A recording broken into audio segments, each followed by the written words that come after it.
నాకు తెలిసి ఈ విషయం కువైట్లో ఉన్న ఆడవాళ్ళకి చాలా యూజ్ అవుద్ది.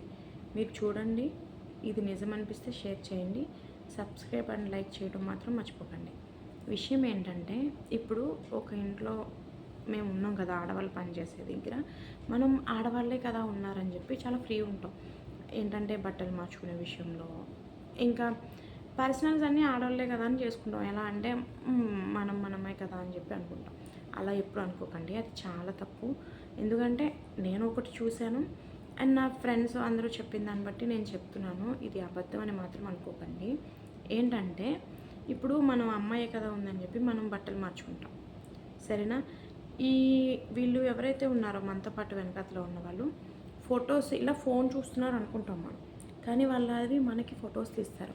ఈ సిచ్యువేషన్ ఏంటంటే, ఒక పిలిపిని ఆవిడ, ఒక తమిళ ఆవిడ ఉన్నారు ఒక ఇంట్లో, ఈ కోవైట్లో. అయితే పిలిపిని వాళ్ళు చాలా ఫ్రీ ఉంటారు మనతో, చాలా అంటే నిజంగా వాళ్ళు చాలా మంచోళ్ళు. కొంతమంది మా ఇంట్లో కూడా ఉండేవారు. అయితే ఆ అమ్మాయి మంచిగా డ్రెస్ చేసుకోవడం, పిలిపినీస్ వెంటనే క్రీమ్ యూజ్ చేయడం, అలా చాలా ఉంటాయి వాళ్ళకి బాడీ ప్రాసెస్.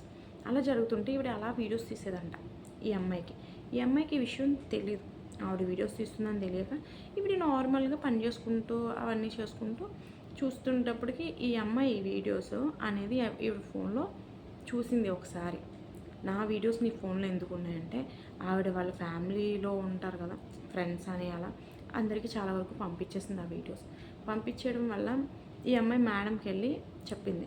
చెప్తే ఈ అమ్మాయిని ఇంక తిట్టడం, డిలీట్ చేయించడం, వాళ్ళ ఇంట్లో వాళ్ళకి పంపించడం కూడా డిలీట్ చేసి టికెట్ తీసి ఇంటికి పంపించేశారు. అలానే ఎవరిని నమ్మకండి.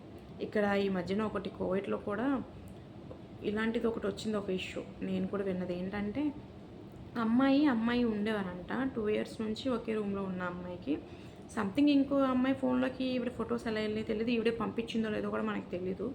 అయితే ఈ అమ్మాయికి ఎవరివైతే ఇప్పుడు ఫొటోస్ ఉన్నాయో ఆ అమ్మాయి ఈ అమ్మాయికి 20,000 అప్పిచ్చిందంట. అప్పు డబ్బులు తిరిగి ఇవ్వలేదని చెప్పి ఈ అమ్మాయి ఫొటోస్ పబ్లిక్ చేసేసిందంట. చేసేస్తే ఈ పంచాయతీ ఒక ప్రైవేట్గా మనం ఏదైనా చేస్తే అవతల వాళ్ళతో ఫోన్ మాట్లాడారు. అలా కాకుండా ఒక యాప్లో పెట్టి గొడవ ఆడుకుంటున్నారు వీళ్ళంతా. ఆ అమ్మాయి నాకు పెళ్ళయింది, నీకు పెళ్ళయితే నీ ఫొటోస్ ఎందుకు వెళ్ళాయి, నువ్వు పంపించకుండా వెళ్తాయా అని పెద్ద మనుషులు పంచాయతీ. అది ఎంత చండాలంగా అనిపించిందంటే నేను వింటే నాకు నిజంగా చాలా చిరాకు వచ్చింది. అందుకే ఇప్పుడున్న రోజుల్లో మీరు ఆడవాళ్ళతో కూడా జాగ్రత్తగా ఉండండి. అందరూ మనమని అనుకోకండి. వాష్రూమ్లోకి పట్టుకెళ్ళి వేసుకునే బట్టలు ఎవరిని నమ్ముతాం? ఎవరిని నమ్మలేం. లేదా మీరు బట్టలు మార్చుకున్నప్పుడు అవతల వాళ్ళని కొంచెం బయటకు పోండి, మేము బట్టలు మార్చుకుంటాం అని చెప్పండి. ఆడవాళ్ళు ఎప్పుడు నమ్మకండి. ఎందుకంటే నేను కూడా చూసా ఇది సిచ్యువేషన్ ఖతర్లో వర్క్ చేసినప్పుడు. ఇప్పుడు 2-3 చెప్పారు, అందరూ మన వాళ్ళు కాదు, అలా ఉండరు. జాగ్రత్తగా ఉండండి.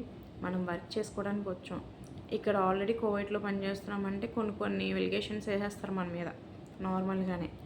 ఈ కొత్త ఎందుకు తెచ్చుకోవడం? జాగ్రత్తగా ఉండండి. ఏది చేసినా ఆలోచించి చేయండి. ధైర్యంగా ఉండండి. ఏ విషయంలోనే భయపడకండి, సరేనా? జాగ్రత్త. మళ్ళీ రేపు ఇంకొక వీడియోతో వస్తాను.